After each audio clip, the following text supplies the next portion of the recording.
baca. Dia tak faham.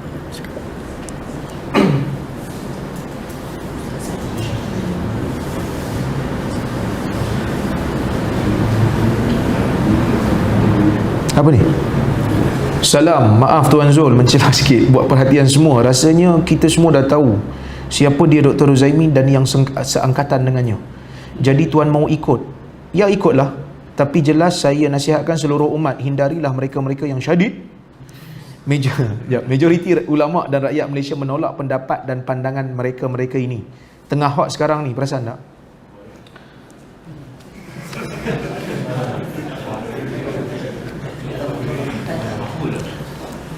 Tuan-tuan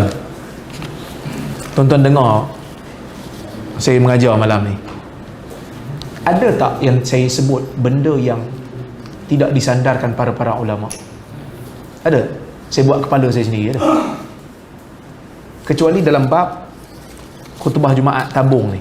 Sebab tabung ni ada hadis Nabi kata nak bercakap dengan sahabat sebelah suruh dia diam pun tak boleh, suruh fokus. Saya tak setuju. Tapi kalau orang buat juga tak apa, kita berlepas diri.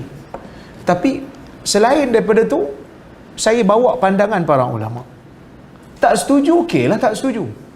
Tapi nak kata syadid, kita ikut ulama. Baru ni saya pergi Kelantan. Baru ni. Buatlah pelancaran kan, buku. Walaupun ada orang tak puas hati. Sebab buku saya tu best seller. Sebab dah 14,000 dah unit dicetak. 14,000 lah. Cetakan ketiga, tak sampai 2 bulan. Alhamdulillah. Bukan kerana saya yang tulis, tapi kerana orang nak tahu tentang hadis. Itu kelebihan sunnah. Bukan sebab saya. Tak. Banyak lagi buku bestseller yang lain. Okey. Tak apalah yang tu. Ada satu orang hamba Allah datang jumpa saya. Dia kata, "Ustaz, susun buku ni macam mana?" Saya kata, "Saya susun ikut keutamaan. Yang mana paling glamour, paling banyak orang tanya, saya letak depan."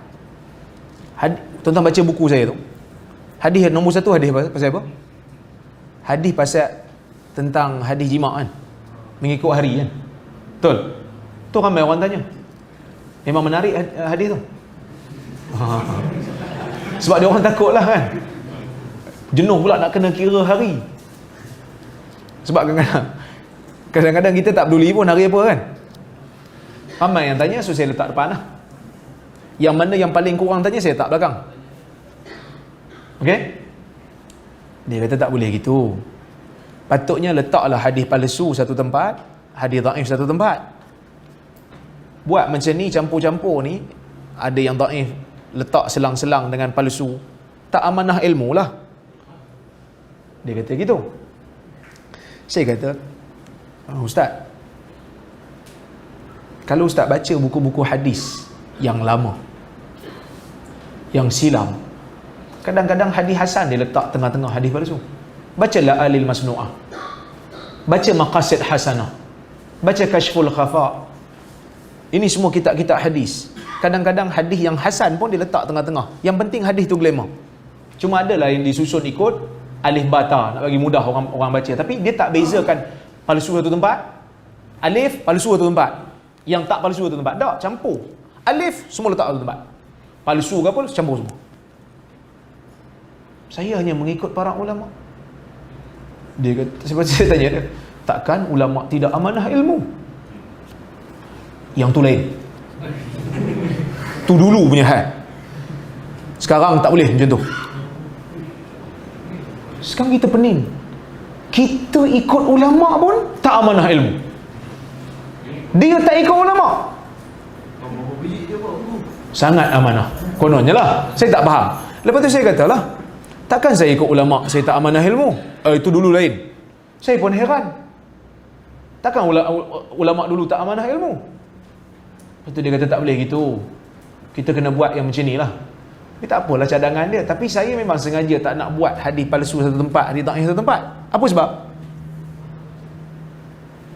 Sebab yang paling besar, kalau kita letak palsu satu tempat, hadis dhaif satu tempat, orang akan baca belah palsu ke? Orang tak baca habis buku. Orang pilih. Kalau kita letak palsu dengan dhaif satu tempat, bercampur, orang akan baca pada awal sampai habis. Sebab orang nak tahu semua. Yang ni dhaif, yang ni palsu. Akan baca semua. Macam sebab tu Quran dia campur-campur. Mana ada Quran surah Hudud je? Surah Hudud semua. Surah Musa semua. Mana ada, dia campur-campur supaya orang baca keseluruhan Quran. Kalau orang keliru, dia punya pasal lah. Pasal dia tak baca. Siapa suruh tak baca? Aku dah tulis lah. Orang lain tak keliru pun, satu dua orang yang keliru, tiba-tiba nak kena marah orang yang menulis. Kita menggunakan metodologi yang dimulakan oleh para ulama. Tak ada masalah, tuan-tuan. Kita nak beza pendapat, kita boleh beza pendapat. Tapi nak kata kita buat kepala sendiri, kita buat ajaran sendiri, yang tu tak betul. Video saya banyak. Kuliah saya banyak. Hari ni pun saya tak larat pernah berkuliah. Tapi kesian tengok orang datang. Saya pun datang kat saya pun saya penat hari ni. Kan? Jalan pun tak pun nak betul ni.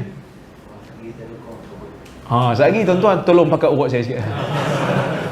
Wallahualam, insya-Allah. Tapi saya tak ada masalah yang tu. Biarlah orang nak cakap apa cakaplah. Hidup kita tak lama, dia menambah pahala insya-Allah.